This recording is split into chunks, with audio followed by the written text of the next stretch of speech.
Welcome to Behavioral Health Today, a podcast brought to you by the Triad Network. This podcast is designed to share trending topics occurring within the world and our communities and bring them a behavioral and mental health perspective. Welcome to Behavioral Health Today. I'm your host, Peter Fenger, and today I'm joined by Vanessa Druskat. Vanessa is an associate professor of organizational behavior and management at the University of New Hampshire and a globally recognized expert on leadership and team performance. She's the author of The Emotionally Intelligent Team, Building Collaborative Groups That Outperform the Rest, a practical guide for leaders and employers to build strong team cultures that motivate, sustain collaboration, and drive performance. Her best-selling Harvard Business Review article on emotionally intelligent teams, co-authored with Steven Wolff, has been featured 5 times in HBR's most valued article collections. Vanessa has advised more than a dozen Fortune 500 and Global 500 companies, and her award-winning research continues to shape how organizations build high-performing, emotionally intelligent teams. In today's show, we'll explore what makes a team emotionally intelligent, from the key norms that drive belonging and collaboration to the habits, feedback systems, and leadership practices that help teams thrive in today's evolving work environments. Vanessa, welcome to our show. It's so great to have you here today. Thank you, Peter. It feels great to be here with you. Yeah. Hey, I always like starting with a guest and finding out really what was their inspiration to getting into their work. So I want to ask you, what sparked your interest in team dynamics and emotional intelligence? I know you and I have had a chance to talk prior to this, and you explained an experience that you had as a student athlete and how that sort of shaped your early experiences. Share with our listeners what that was like. Sure. Let me just say that there are a number of things. It's interesting that, when you go back in time and think about what led you to where you are today. But one of the most formative experiences I had around teams was in high school. I lived in a small town and I had the opportunity to play on a lot of sports teams. And I also had the opportunity to work in on some farms in this small farming town. Oh. And everywhere I went, we had this kind of mutual support. We helped one another. We gave each other feedback. I mean, so for example, one of the teams I was on that I don't normally brag about because people don't, this is not a brag anymore. I was on the cheerleading team in my high school. And so we were a self-managing team pretty much. And we gave each other lots of feedback. And we cared about one another. So anyway, it was I had great experiences. But when I got to the workplace, everything was very different. And how so? Teams were more distant. People were more competitive. People didn't give one another feedback. People didn't seem to even demonstrate respect or listen to everyone. And so I got really disappointed in that, and it just wasn't the same. And I kept thinking, it's got to be better. It can be so great when it works. And so I studied it in graduate school, and that was the beginning, really. Yeah, I love that. I love that. And sometimes the work that we get into is sometimes self-discovery. And I want to ask you, maybe digging a little bit deeper, what was it about emotional intelligence that sort of drew you? Sure. Well, this is another interesting question that you're asking. Yeah. When I was in graduate school, I was wholly dissatisfied with everything that I read in the academic literature. So you got to picture this. I did a master's degree, then I went on and did a doctorate. And everything that I read about teams was about individuals, about individual personalities, about individual skills, the leaders' individual skills. And it didn't fit my experience. Yeah. There was something missing. So what I did was I started going out into the real world, if you will. I started taking training programs around team facilitation and such. And that was where I first learned that the way to understand what was really going on in the team was to read the emotion on the faces in the room. And so a little known fact is that's what facilitators do.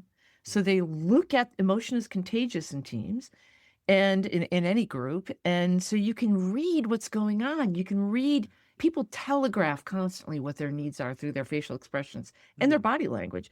And so anyway, I started looking at that, studying that, and then about 4 years later, the book that Daniel Goleman wrote on emotional intelligence came out, and I think I was the first one in the line to grab it at the store.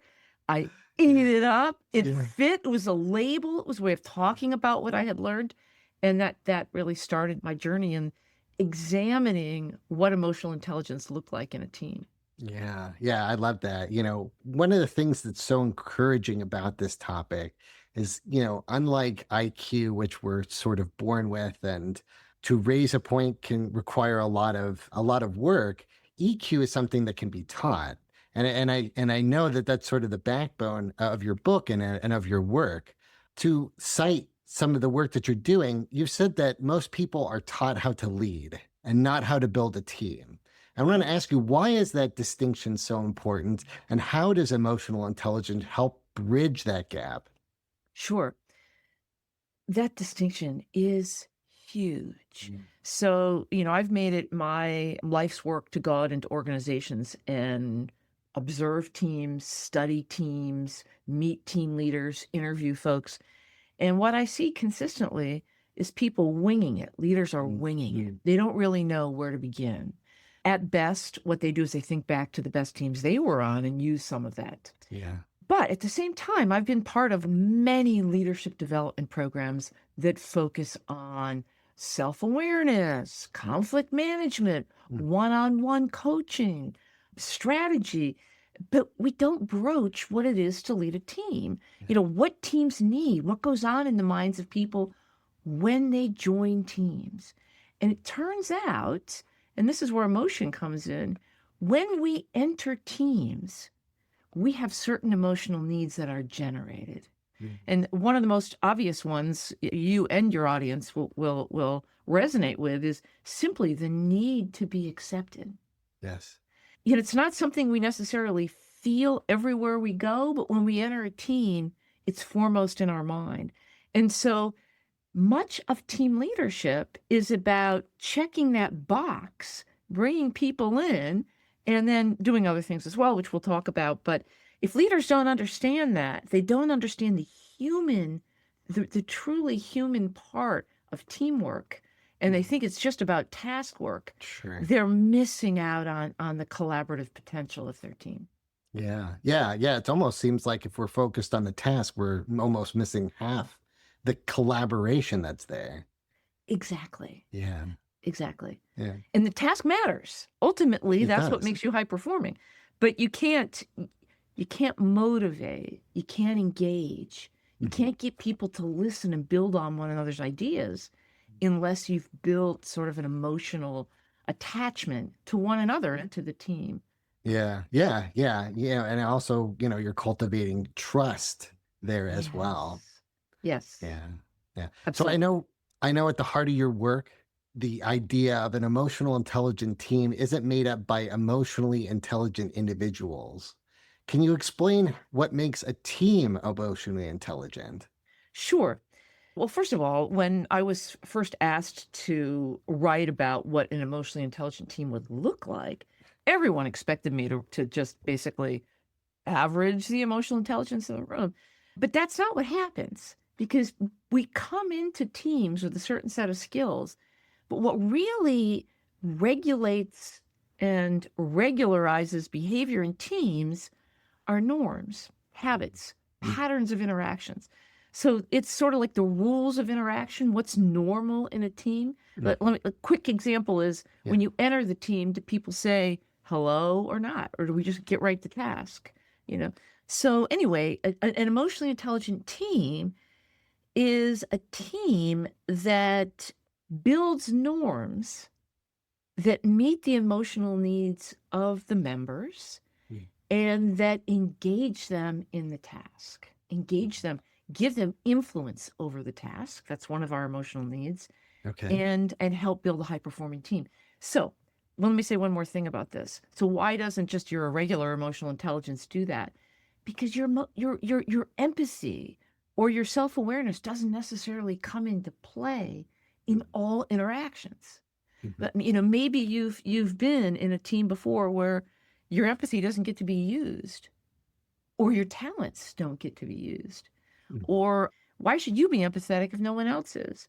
And so you have to create those habits and space for that kind of thing. And that's what emotionally intelligent teams do. And so my colleagues and I have built a model of the specific norms, the specific habits and routines that build an emotionally intelligent team. Yeah. Yeah. So good. So good. So I want to get into that. You've identified these three categories of norms that shape an emotionally intelligent team. Walk us through what those are and how they contribute to belonging, collaboration, performance. Go deeper. You bet. I'm happy to. So let me first tell you that we built this model by studying really great teams. We went into organizations and we identified the highest performing teams and a group of average performing teams, and we compared what they did differently.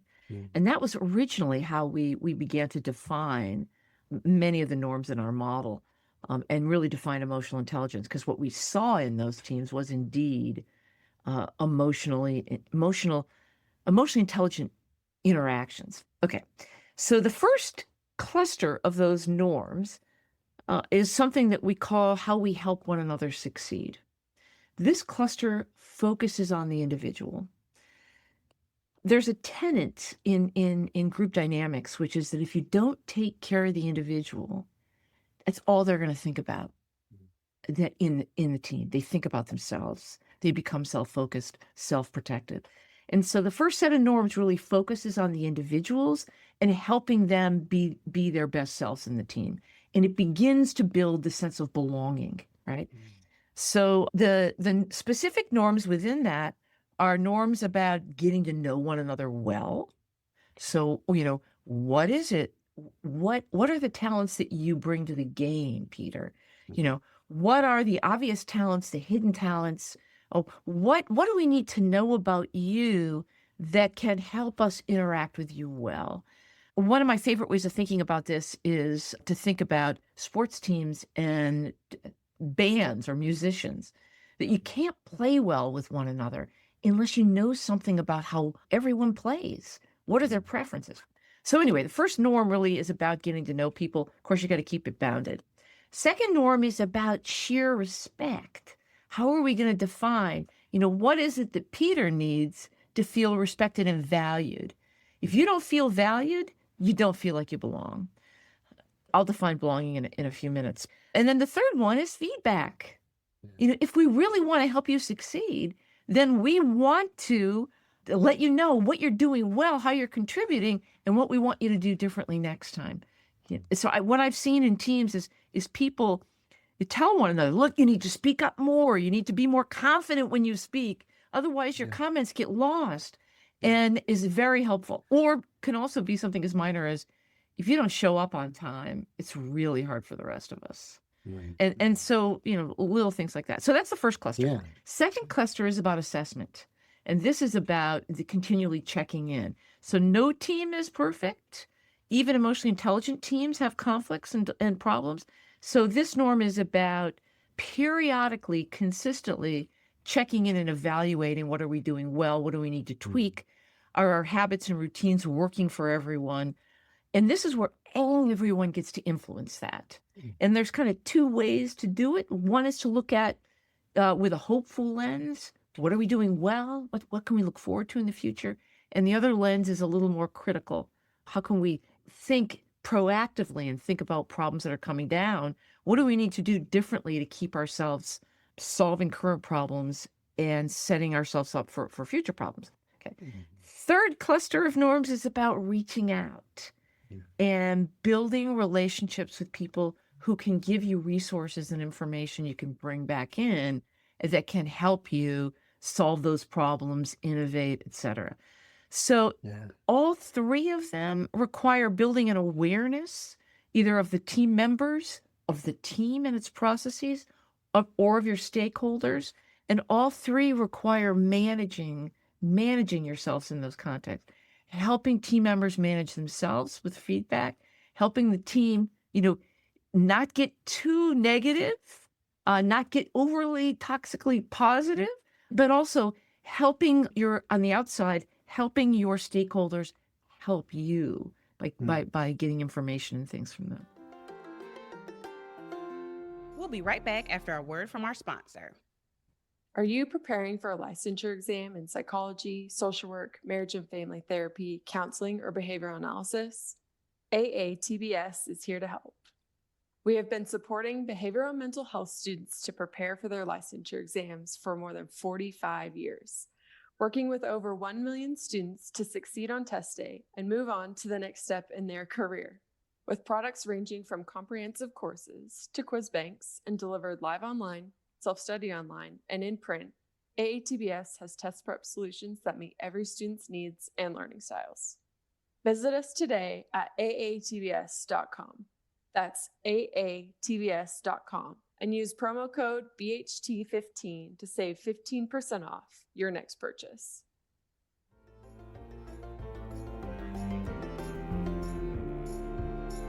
Yeah, as you're sort of talking about this, I'm thinking about my own work experience, and I'm thinking about the good things that my current work environment looks like.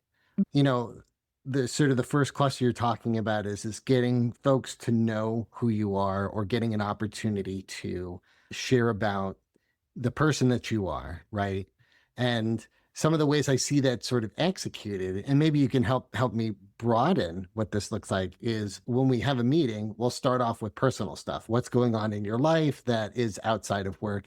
It sort of helps identify everyone as a 3D individual, not just the work that we come in to do. I also have different kinds of meetings. We have strategy meetings. I also have meetings with my individual manager, right?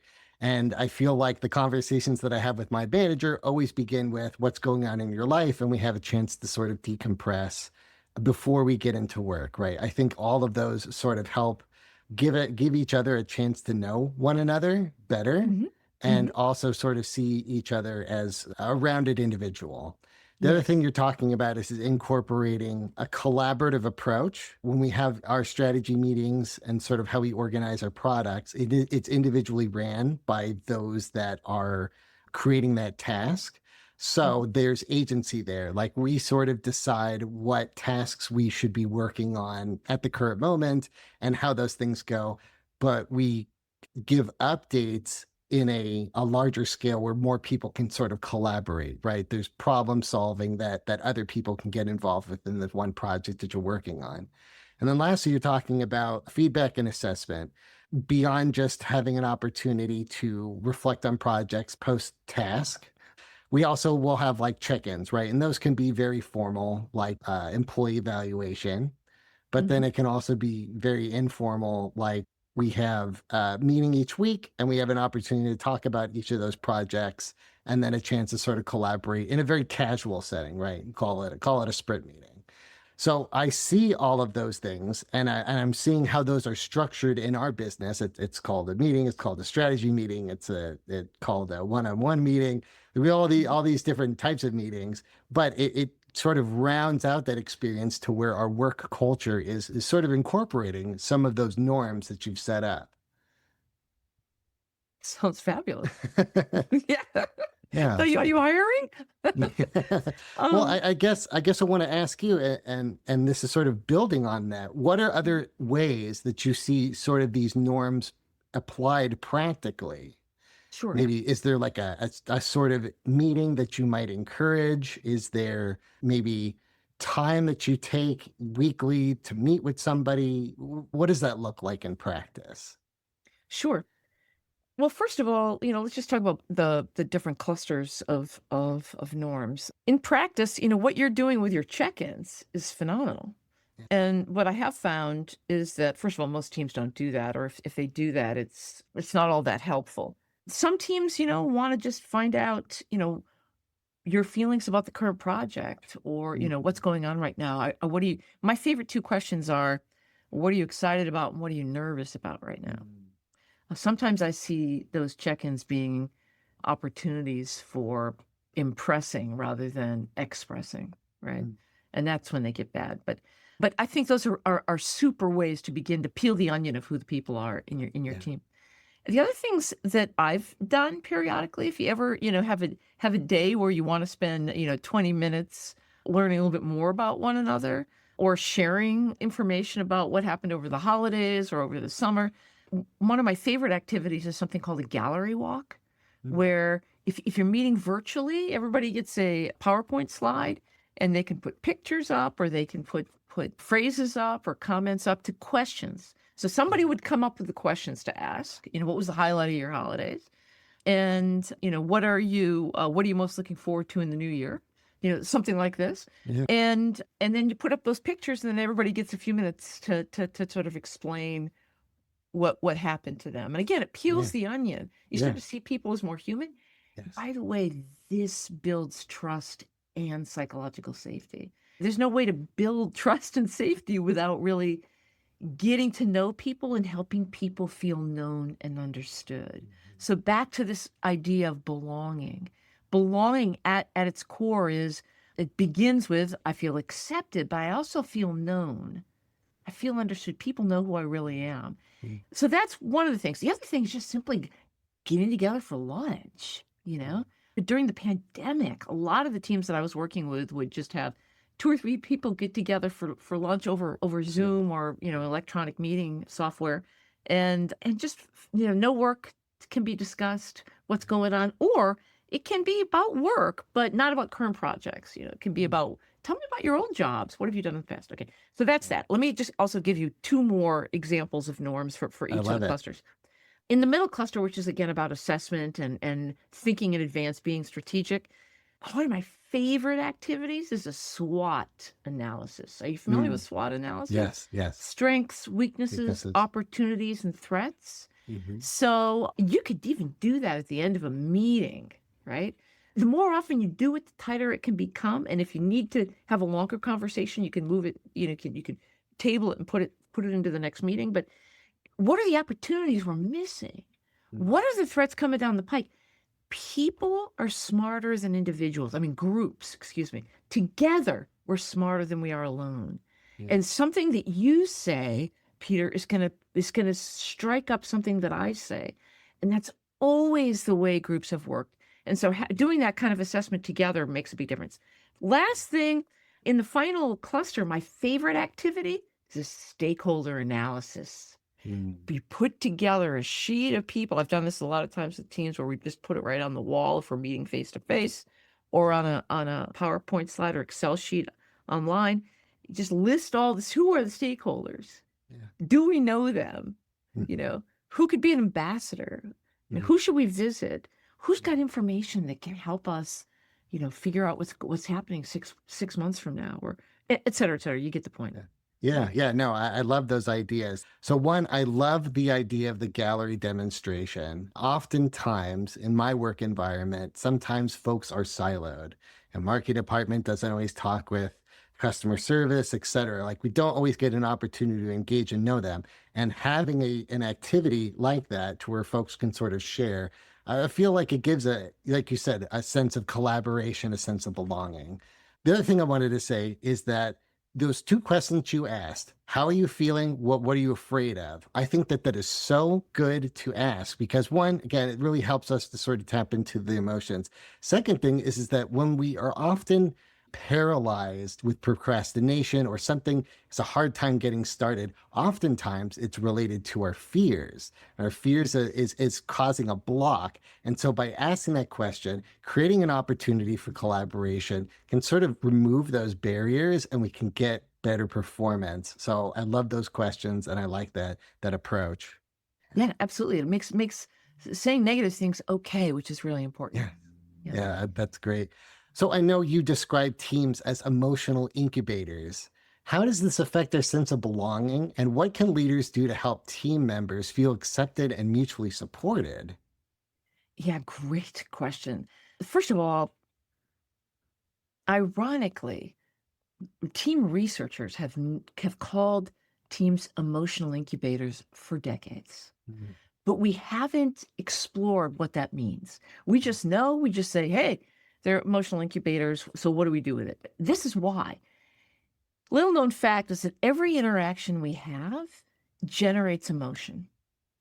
So you have an interpersonal interaction with someone at the grocery store or in the workplace, or just a moment interaction.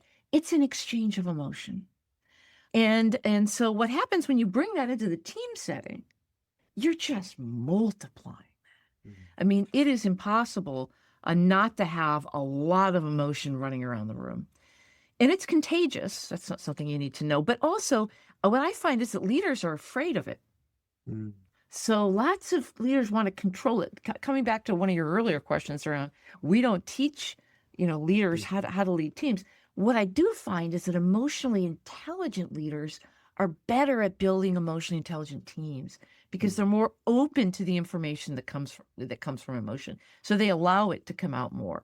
Okay, so how does that lead to belonging? Well, we also know that there are really four, but I'm going to focus on three at the moment.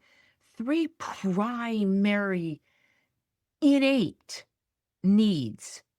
These are inborn, and when these aren't met, they generate negative emotion, and these are particularly acute needs in teams. One is to feel valued. All right. So how do you let someone know they're valued? A lot of it is nonverbal. Okay. Who do you listen to? Who do you ask questions of? Right. People need to feel valued. There's a huge literature out there now from psychologists saying that, in fact, self-esteem is a proxy for whether or not you feel you provide social value to the groups that you're in. Do they value your contributions? Okay. Yeah. So the first thing is that we have to recognize that when you don't feel valued, emotion comes up, disappointment, etc. Second need is we have a need to create a shared understanding of what's really going on. Okay. And so, we can be talking about what's happening in the meeting, and then we all know there's going to be a meeting after the meeting where we talk about, what do you think? What's really, well, how do you interpret that? It's because we have an innate, again, this is an involuntary need to check and make sure we're clear on what's really going on in that group. And so when people feel confused about that, again, it brings up negative emotion. You want to get people in there talking about what's really going on. It increases their sense of belonging. Mm-hmm. So one of the things I haven't said is that feeling valued, being part of the honest shared conversation increases belonging. The third one is a sense of control. Mm-hmm. And again, this is where your voice matters. Where, if I am valued, are you asking me questions? Are you skipping over me?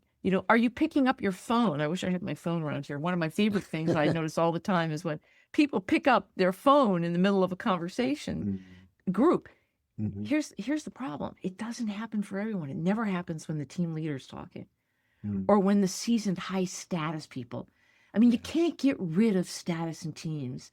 That's a whole other conversation we can have at some point. It's not bad to have different levels of status. It is bad not to let everyone get heard and feel part of the conversation and feel a sense of control over what's going on in the conversation. All of those things create more belonging.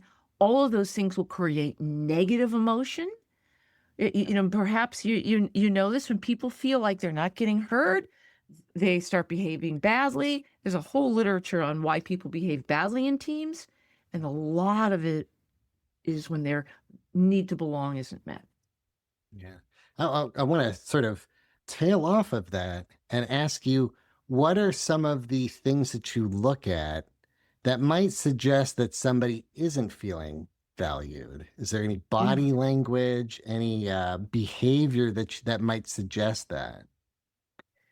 It's fascinating. Of course, you can read the behavior, right? Yeah. And you can get better at that. I mean, that's about building your emotional intelligence as a leader, right? Yes. Your ability to read others' behavior. There's a lot of literature out there. But I also want to tell you that we are really good. We've been honing these skills, people like you and me, Peter, since we were in middle school, of how to manage ourselves so that we look like we're in, even when we're not. Yes. Right? So there's fascinating research on that, about how we can act like we're in and not really be contributing. So this is why one of my favorite things, coming back to that middle cluster, is evaluation. Yeah, Okay. you know? So one of the first things I do when I go in to help teams is I ask them questions. I ask, and I strongly recommend that as part of your evaluation, you ask people, in an anonymous survey, does everybody get heard? Is everybody valued in this team? Does everybody have influence? Enough influence? Do we get to hear from everybody's perspective? Do we really hear these kinds of questions? Because people won't necessarily come out and tell you that Yeah. with their facial expressions. Yeah. I can see how that might be tricky, but having the opportunity can be so important. All of these norms that you are establishing, these pillars, really goes back to the basic need as a human being to be seen and to be heard. And when those things are cultivated in a work environment, it can be very healthy for those individuals to kind of learn and thrive. You sort of created this environment to where there's a collaborative approach. People are feeling safe to share. Yeah. There's opportunity for assessment from the top level going all the way back down. And there's also an opportunity for connection, right? For folks to know one another. So, Vanessa, I know we also talked a little bit about how individuals can master behavior, but I'm also aware that groupthink could be a risk for teams. Talk to us about how that could be a challenge for some organizations. Great question. Groupthink is always a risk in teams. And groupthink emerges for a lot of reasons. People aren't comfortable speaking against people in authority or disagreeing with high status members. They also don't want to ruin relationships. There's a whole literature on how sometimes we hold back because we don't want to question our friends in the team.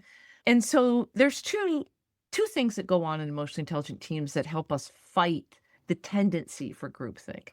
The first one is building the sense of belonging from the get-go.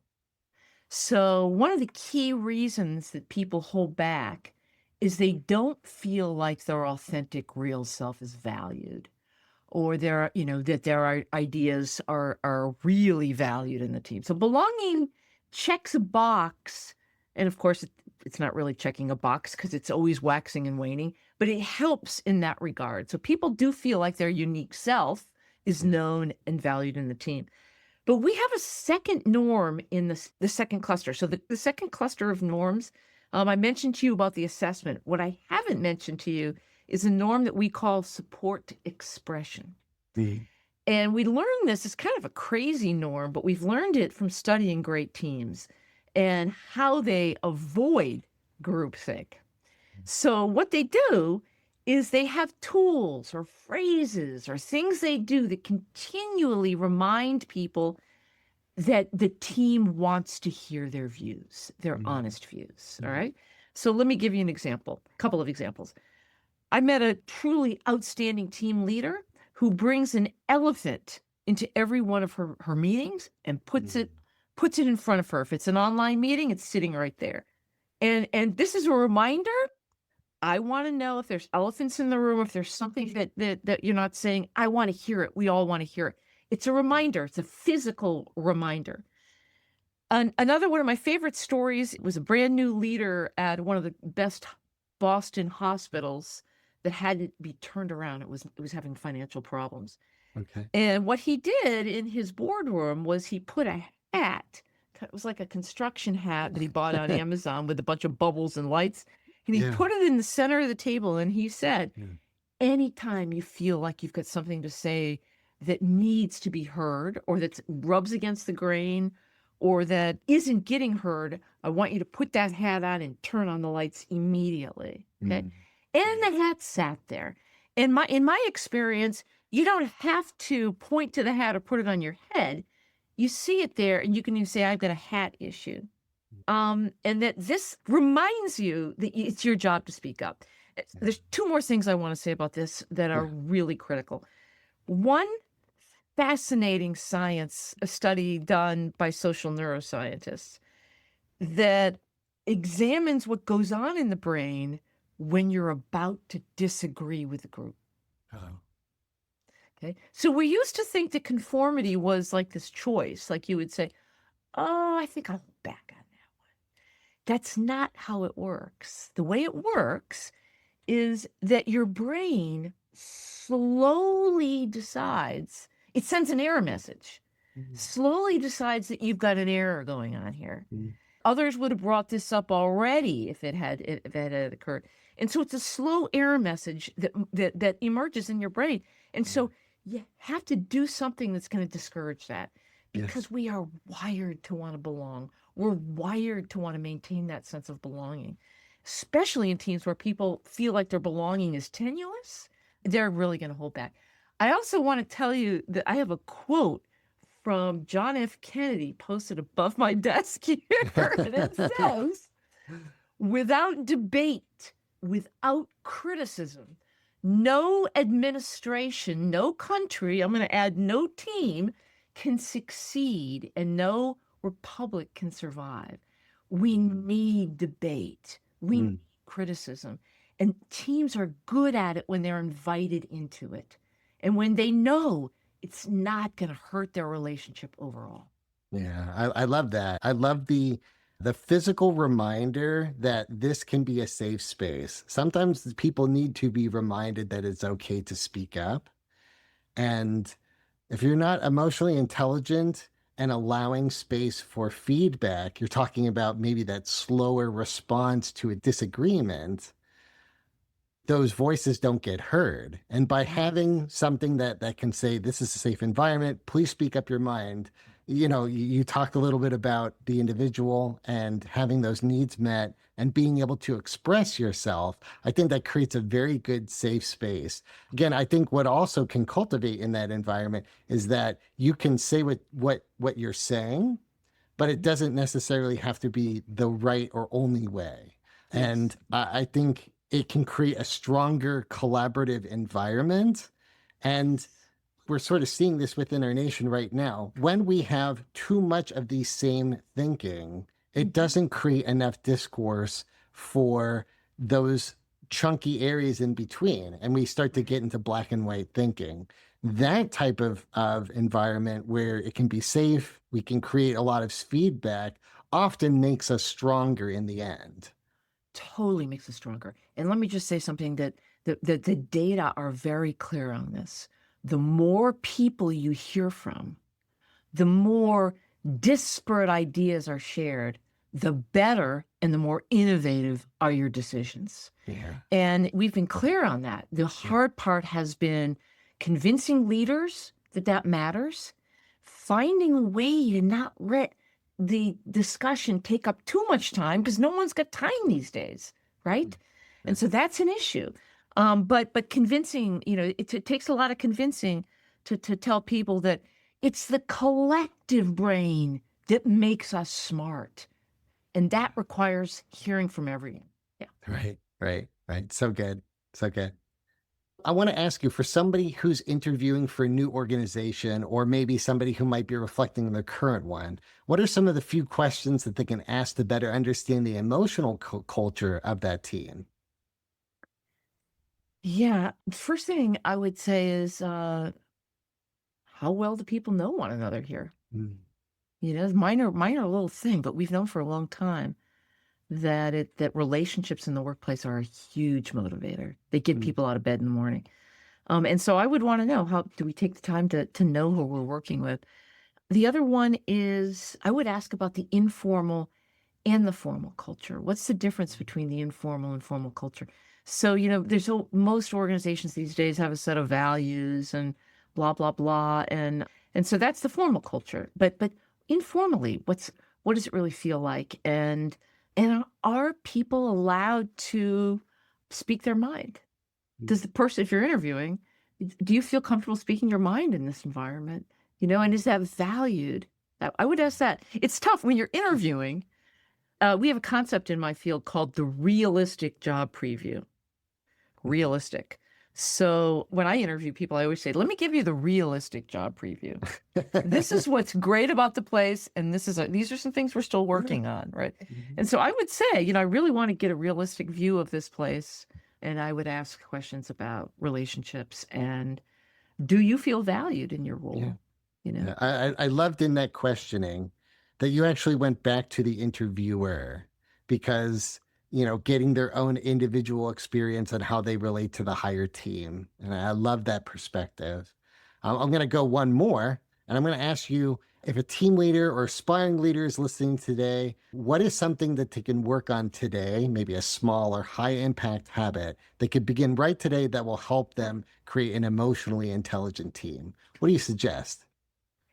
Biggest thing I suggest is an evaluation. Mhm. You really only need 3 questions to start with. And I would use, I don't know if you use SurveyMonkey or however you can do it, that would make the responses anonymous. But I would ask, what's going well? What are 3 things that you feel are going well? What are 3 things that you think we could change to help this team work even better together? And lastly, anything else you want to say that I haven't asked that you want to tell us? And that's where you start. You start with evaluation, and then you make change. And let me just say this, Peter, what I haven't said enough is that building an emotionally intelligent team requires understanding that change isn't easy, even when it's change that people want. And so it's about changing habits. No, I love that. As you talk about these concepts, I'm kind of reminded that the institution that we have in public schools can be a very good environment for children to grow. And we talk about how the family space might not be the safest one. And I think that kind of extends into the workplace as well. And when you're talking about creating an environment where people can be seen and heard, and you have a team that you feel supported, can also give us those needs, even as adults. I Yes. think that just ripples into the rest of society. So I think, your attention to the emotionally intelligent teams and the ways that you're building, with your students as they exit out into the workplace just creates a better place for society as a whole. Absolutely. I mean, Yeah. that's my mission. I love it. People can thrive in the right environments, and it Mhm. breeds out, it just permeates everything. Yeah. Yeah. Yeah. I know we're coming to the end of our time, but I want to ask you where our listeners can learn more about your work, where they can learn more about you, and where they can find your book, The Emotionally Intelligent Team. Tell your listeners where they can follow up with you. Sure. I have a website. It's vanessadruskat.com. You're welcome to go there. I'm currently adding more resources to that on a daily basis. Obviously, you can buy the book, which has a lot of resources in it. And then finally, you can go to LinkedIn and connect with me on LinkedIn. I love talking to people. I have a lot of folks that go back and forth with me on LinkedIn, and I'd love to hear from you. I'm all about, helping teams and organizations thrive. So. Yeah. Well, I hear it today in our discussion, and I also kind of hear your heart in all of this as well. So I appreciate your time. Thank you very much for coming on to our show today. Thank you so much, Peter. And I want to thank you, our listeners, for taking the time to join us.